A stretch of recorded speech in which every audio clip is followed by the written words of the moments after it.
Now at 10, the Crawford County Sheriff has a warning for people who don't stop for school buses as they're picking up kids. Plus, Joplin City Council discusses adding an ordinance that would supersede the state's guidelines for lodging establishments. And a proposed Missouri bill would make drunk drivers pay child support for their victims' families. The 4 states' most watched news starts now. The Crawford County Sheriff's Office says it's seen a rise in people going around stopped school buses with their stop signs engaged. This is KOAM News at 10. In response, the Sheriff's Office will be cracking down. Deputies will be out patrolling school bus routes and issuing violations, which can each total more than $400 after a fine and court costs. You know, your compliance with this will make it safer for the kids. And if we get that part out of there, maybe that'll make somebody kind of think about it and be a little more aware. It might be one less ticket or one less person that gets hurt over it. So kind of hoping to do an education and awareness portion first. Above all, the Sheriff's Office wants people to remember that not stopping for school buses that have their stop signs engaged puts the lives of children at risk. Joplin City Council tonight discussed adding a lodging ordinance to the city's codes. An ordinance would allow the city of Joplin to supersede state lodging rules. The state's rule sets guidelines for lodging establishments regarding sanitation and safety standards for things like food, wiring, plumbing, and pools. According to the state, a lodging establishment is a building with at least 5 guest rooms, so it would not include most short-term rentals like Airbnbs. Having an ordinance in place, it would provide some consistency on the inspections. It would also give us the ability to possibly strengthen some existing codes. According to a survey by the city manager, there are 24 establishments in Joplin that qualify, with the smallest having 20 rooms, the largest 138. It is chilly out there at the moment. Doug Heddy. It is. It's going to be a cold night for us tonight. Well, it was a cold day. Temperatures really didn't go anywhere for us today. We only went into the mid-30s, started at 27. Normal high is 57 degrees. And the clouds have been kind of breaking up over the past couple hours, allowing us to slide back into the 20s. But these clouds will kind of thicken right back up. Late tonight into tomorrow morning, next little wave is kicking out, sliding into the southern parts of the plains. Mainly it's just going to give us clouds, but our temperature is still going to be kind of chilly. Near 30 on the Missouri, Arkansas side, Oklahoma side, then mid-20s in southeastern Kansas. I think on average, most of us drop back to 25 or 26 degrees. A little bit better, a lot of clouds tomorrow, but a little bit better up into the low to mid 40s for afternoon highs. Snow in the forecast. We're going to look at that here in a bit. Well, see you soon. Thanks, Doug. Kansas lawmakers will hear a bill concerning wind turbines this week that could greatly impact residents in rural southeast Kansas. The Senate bill would prohibit new wind turbines unless they're equipped with a light reduction technology. This means the lights would turn on only when an aircraft is near. The bill's sponsor, Senator Mike Thompson, says he's seen these lights negatively impact residents of rural areas. About the only concern we've heard is from the Department of Defense, because with the aircraft, whenever they do any kind of flights, it would be sort of a way to be able to track their aircraft, and they're a little bit concerned about how it might impact that. The bill will be heard in a committee this Wednesday. A proposal in the Missouri House of Representatives may require those who drink and drive then kill someone in a crash to pay child support for the victim's children. Reporter Marina Silver spoke with a woman who's advocating for this about why it's so important to her.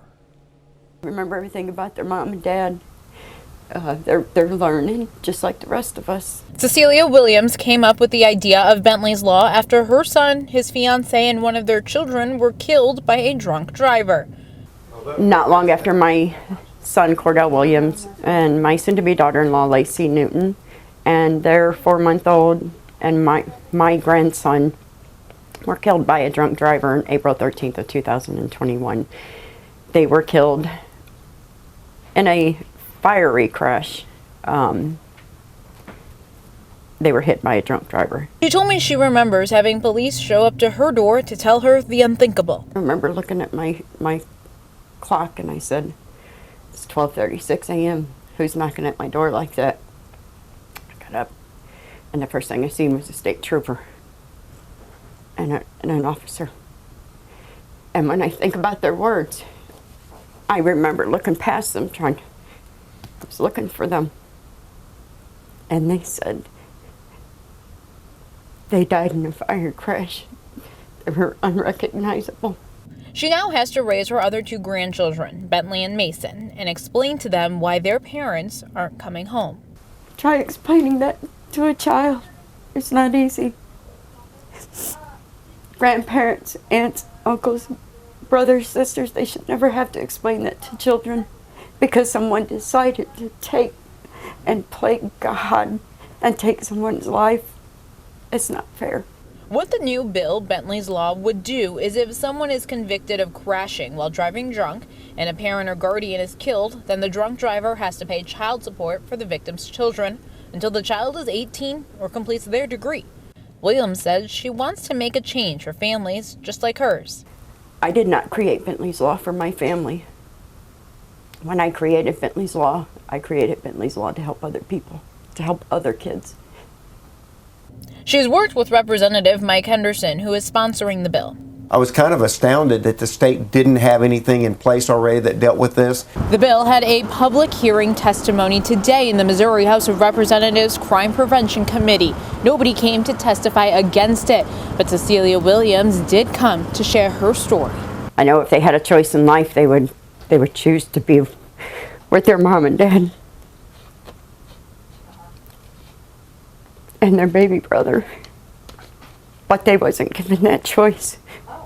That choice was made for them, and there's no fairness in that.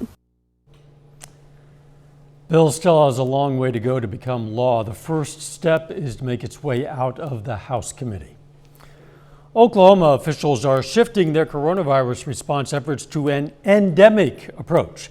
State Interim Health Commissioner Keith Reed says the department is preparing to begin a transition, quote, into the endemic phase of this pandemic. The disease reaches the endemic stage when the virus still exists in the community but becomes manageable as immunity builds. Reed says the shift to an endemic response does not change the way the health department would respond if a new variant caused another surge.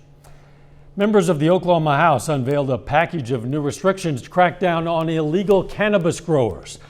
The 12-point plan includes a standardization of lab testing and equipment, more inspections of grow facilities, separate licenses for marijuana wholesalers, and stringent new reporting requirements for growers. Officials say nearly 10% of Oklahomans have a license to buy and use medicinal marijuana. Law enforcement officials argue the loose regulations have led to an increase in illegal operations. Coming up, another grim pandemic milestone. As COVID deaths around the world stretch past 6 million in the U.S., cases, hospitalizations, and deaths are dropping. I'm Deborah Alfarone outside Washington with a look at the state of the pandemic. Plus, how a local COVID testing site is changing to meet the needs of the community.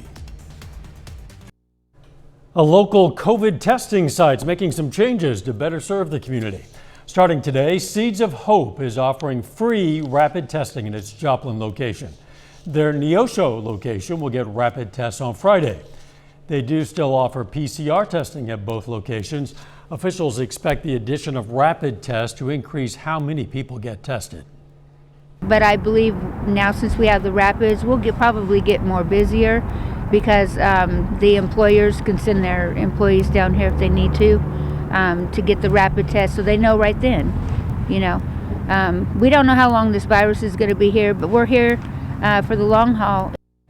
Seeds of Hope is also changing the lab they send PCR tests to because a previous lab had staffing issues that led to delays. The global death toll from the coronavirus has now surpassed 6 million people. Soon the U.S. will reach its own sobering milestone, 1 million people dead from the virus. Reporter Deborah Alfarone is near the nation's capital with a look at the state of the pandemic. The global death toll from COVID has now stretched past 6 million people, according to Johns Hopkins University. It's a hard number to fathom because these are deaths. This isn't just a wide range of infections. These are people who themselves and family members have lost a life that's precious. Tara Krebs lost her father Charles to COVID early in the pandemic. They're not numbers. My father was a person, and he is loved, and he's missed. You know, I still get weepy, and it's almost been 2 years now. Since then, cases have fallen in the U.S., now down to around 45,000 a day. Hospitalizations and deaths are also much lower. In response, New York City lifted its mask mandate in schools Monday. I'm happy that my kids can go to school without a mask. I think it's a little soon, but we'll see how it goes. New York City restaurants and indoor venues no longer require proof of vaccination, but you still have to wear a mask to see a Broadway show, ride the subway, or visit a medical facility. Restrictions are lifting across the U.S. Even so, a convoy of truckers is protesting COVID-related mandates. They did a couple of loops around the Beltway around Washington over the weekend, and they say they plan to talk to lawmakers on Capitol Hill later this week. I've talked to a few truckers, and there are different specific goals, from the mandate to general government overreach. Around the world, COVID death rates are still high, including in war-torn Ukraine. Hong Kong is also battling a sweeping and crippling COVID outbreak. These isolation centers are maxed out. I think most people in Hong Kong are very worried. Hong Kong will test all of its residents 3 times this month. Deborah Alfarone, CBS News, Arlington, Virginia. Over the weekend, Boston became the last major U.S. city to lift its indoor mask mandate. Americans have never paid this much for gas, ever. According to the Oil Price Information Service, gas now costs an average of $4.14 a gallon. That breaks the previous record of $4.11 set back in July of 2008. The high rates are mostly due to the crisis in Ukraine and a transition to summer prices. A little bit later, an event at Pitt State asking alumni and other community members to give back to the university. Plus another storm system we need to keep our eyes on. We'll chat about that coming up.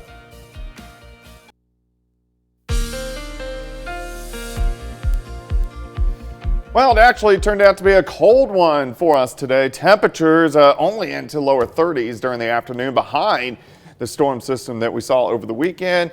That gave us the showers, the thunderstorms, and of course the cooler temperatures over the past day or so. Rainfall wise, a decent amount of rain, about 1.25 inches across the region. This puts us over 4 inches for the year so far, pretty close to where we should be for this time of the year, right about the average. Looks pretty good. See the moon out there, nice shot. Indigo Sky Casino and Resort, of course, Indigo, just outside of Seneca, Missouri. All right, it's been cold. We only went into lower 40s yesterday, and we had actually some strong thunderstorms, and then we stayed into lower 30s for us today. It's dropping back now. Lower 30s, southwestern Missouri, Arkansas near 30, in Oklahoma. Mid-20s on the Kansas side, but I think on average, most of us are going to drop back between about 24 and 27 degrees later on tonight. 30 in Joplin, humidity is at 75%. We had the clouds all day long. The clouds kind of broke up a bit during the evening hours, and then they've been kind of thickening back up slowly over the past couple hours. This is going to be the trend for us tonight. Clouds continue to kind of thicken up during the overnight hours, and then again tomorrow, a lot of clouds. There's a weak little wave. It's going to slide to our south. You can see it out across the southern parts of the Rockies. It's not going to affect us much besides the clouds. We may get a random flurry or two late tomorrow night as it kind of slides across the southern plains, but it's the system behind that. That's the one that we got to keep our eyes on for late Thursday into Friday. All right, let's go through time. Mid-upper level clouds increase tonight. Mostly cloudy skies tomorrow, but temperatures are going to be better. Here's your day planner. 27 in the morning, 39 by noon. High temp, 44. Southerly winds, they're going to be light at about 5 to 10. Tomorrow night, random sprinkle, random flurry, kind of working through, then we clear out late. Wednesday looks pretty good. Partly sunny, High temps into the mid-50s. Then we got to start to watch that next storm system. Clouds move back in again on Thursday. I do think we'll go into the 50s on Thursday, but look at the snow developing to our north. So we get a cold front that slides in late Thursday. So we'll see rain, maybe a mix of rain and snow. And then it looks like really light snow for us Thursday night into Friday morning. We'll see a little batch of snow that works through. And then most of this should be out of here by Friday evening. There's a good chance we could have accumulations right now. This is going to change because it's, 4 days away. But if I had to put a number on it right now, I would say in that 1 to 3 inch category, which could cause some issues on the roadways. 44 for us tomorrow, 55 on Wednesday, 54 but dropping on Thursday. A high of only 32 on Friday, down to 14 Friday night, so kind of a chilly weekend. We lose an hour over the weekend, but Sunday evening should be some sunshine, so we won't get dark until about 7:30. Once we move to daylight savings time, what say we just put winter behind us? Can we do that? Yeah, let's do that. Will you allow that weather-wise? I'm going to try. All right, thanks, Doug. Hey, today was Apple Day at Pitt State for faculty and students, but for alumni and community members, it was Giving Day. It's a 24-hour campaign encouraging alumni and people in the community to give back to the university. There are special challenges to raise funds and awareness for different departments and programs. These funds will go to student organizations. They'll go to essentially anywhere that the donor wants to have those funds go. But it's a chance to say, hey, give back, support Pitt State. And again, along with Apple Day is one of our oldest traditions. We're hoping that this new tradition, it's our 5th year, we can add that to everyone's mind as well. You can visit our website for more information on how to donate toward the Giving Day. Still ahead, Galena returns to the state tournament with unfinished business. And Missouri Southern softball rides a win streak into conference play. Danny Terzer has it all next.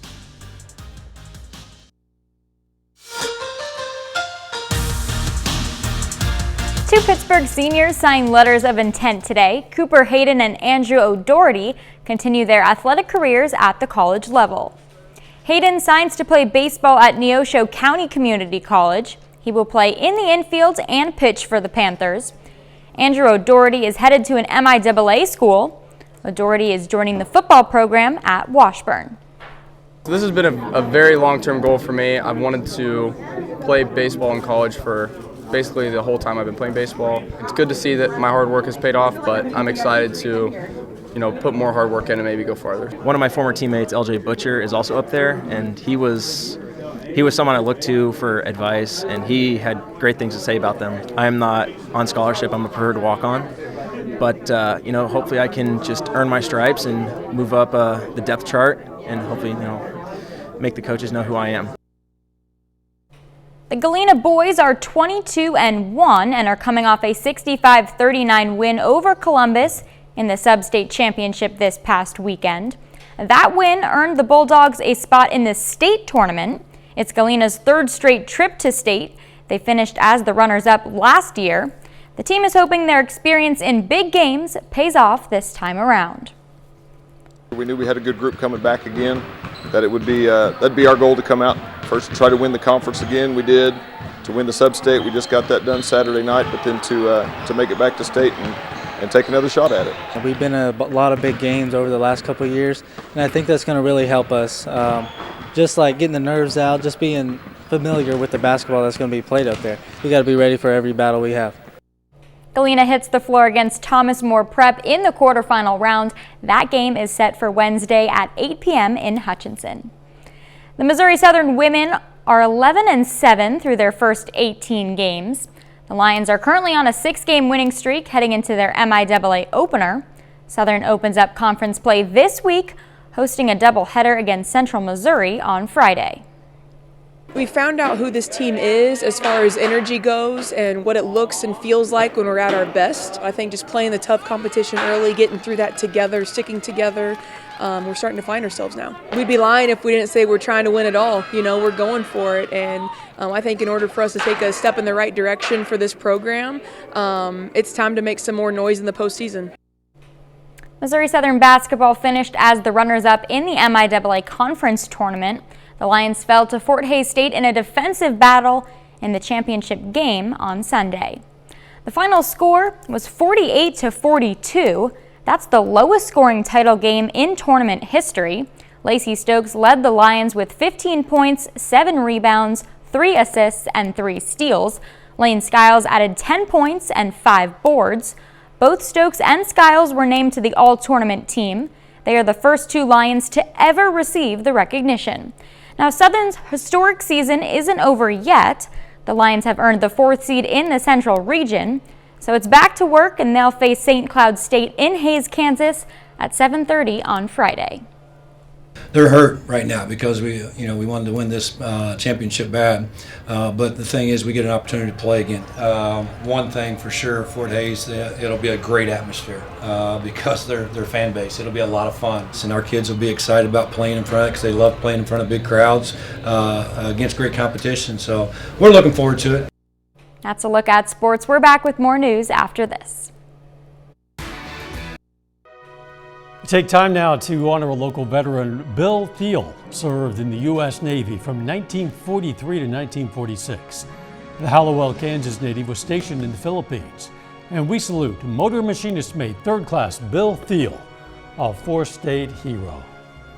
Going on, want to throw an extra log on the fire, an extra blanket on the bed because it's getting cold out there. It is. We're going to drop into the mid-20s later on tonight. A little bit better.